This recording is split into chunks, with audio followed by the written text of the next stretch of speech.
நீ எடுக்கும் ஒவ்வொரு முடிவும் நிச்சயம் உன் நிலையை மாற்றும். நாம எல்லாரும் நிறைய இடத்துல இந்த வார்த்தையை சொல்லி கேள்விப்பட்டிருப்போம். எண்ணம் போல் வாழ்க்கை. அதாவது உங்களோட உயர்வான எண்ணம் ஒன்று மட்டும்தான் உங்களோட வாழ்க்கை நிலையை இங்கே மாற்ற போகுது. இதுக்கு ஒரு சரியான கதையை சொல்றேன் கேளுங்க. கதை பற்றி நம்ம எல்லாருமே கேள்விப்பட்டிருப்போம். மோர் பானையும் தவளையும் அப்படின்ற ஒரு கதையை பற்றி கேள்விப்பட்டிருப்போம். அதாவது ஒரு மோர் பானைக்குள்ள ஒரு தவளை ஒன்று விழுந்துச்சு. ஆனால் விழுந்த அந்த தவளை அந்த மோர் பானைக்கு உள்ளே இல்லாமல் அதுக்குன்னு ஒரு எண்ணத்தை உருவாக்கி, அதாவது இந்த மோர் பானையிலேருந்து நம்ம வெளியில் போயிடும் அப்படின்ற ஒரு எண்ணத்தை உருவாக்கி அந்த எண்ணத்துக்காக அதை விடாமுயற்சியோடு நீந்திக்கிட்டே இருந்துதான். கொஞ்ச நேரம் அந்த தவளை மோர் பானைக்குள்ளே நீந்திச்சு, அதெல்லாம் மேலே வர முடியல. இருந்தாலுமே அதோட எண்ணத்தை கைவிடாம திரும்ப விடாமச்சோடு நீந்திக்கிட்டே இருந்துதான். அது ரொம்ப நேரமாக நீந்ததோட விளைவா அது மோர் பானையிலிருந்து மேலே வந்துச்சு. ஸோ எப்படி மேலே வந்துச்சு நம்ம எல்லாருக்குமே தெரியும். மோரில் ரொம்ப நேரம் நீந்திட்டே இருந்ததுனால மோர்லேருந்து வெண்ணெய் வந்துட்டு வெண்ணெய் மூலமாக அந்த தவளை பானைக்கு மேலே வந்துச்சு. ஸோ மேலே வந்ததுக்கப்புறம் அந்த தவளை வெளியில் வந்துச்சு.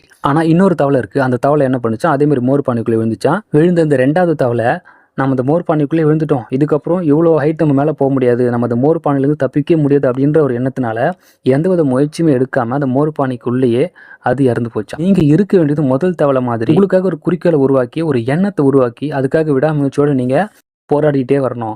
ஸோ முதல் தவளை எப்படி கொஞ்ச நேரம் நின்றுட்டு மேலே வர முடியும், கஷ்டப்பட்டாலும் திரும்ப நம்மளால் அது முடியும் அப்படின்னு விடாமுயற்சியோடு எப்படி போராடிட்டே இருந்ததோ, அதே மாதிரி உங்களோட குறிக்கோள் அடைத்து நீங்கள் விடாமுயற்சியோடு போராடிக்கிட்டு தான் இருக்கணும். ரெண்டாவது தவளை மாதிரி நீங்கள் எந்தவித முயற்சியுமே இல்லாமல் இருந்தீங்கன்னா உங்களோட வாழ்க்கை மேன்மேலும் சிறப்பாகவே முடியாது. இங்கே முதல் தவளை பண்ண சரியான விஷயம் என்ன, ரெண்டாவது தவளை பண்ண தவறான விஷயம் என்ன? ஸோ முதல் தவளை எப்பவுமே அதோட எண்ணத்தை உயர வச்சதுனால, அதுக்காக கொஞ்சம் கடுமையாக உழைச்சதுனால அதோட குறிக்கோள் அடைய முடிஞ்சது. ஸோ ரெண்டாவது தவளை அதோட எண்ணத்தை தாழ்வாக மதிப்பீடு செஞ்சதுனால எந்தவித முயற்சியும் எடுக்காமல் அது அந்த தவளைக்குள்ளேயே வருத்தப்பட்டு இறந்து போச்சு. ஸோ நீங்களும் எப்பவுமே உங்களோட குறிக்கோள் அடையிறதுக்கு ஒரு தெளிவான சிந்தனை ஒன்று வச்சுக்கோங்க. உங்களோட குறிக்கோள் ஒருவேளை ரொம்ப பெரிய குறிக்கோளாக இருந்தாலும் சரி, அதை நீங்கள் சின்ன சின்ன பகுதிகளாக பிரித்து அந்த ஒவ்வொரு பார்ட்டாக நீங்கள் முன்னேற பாருங்கள்.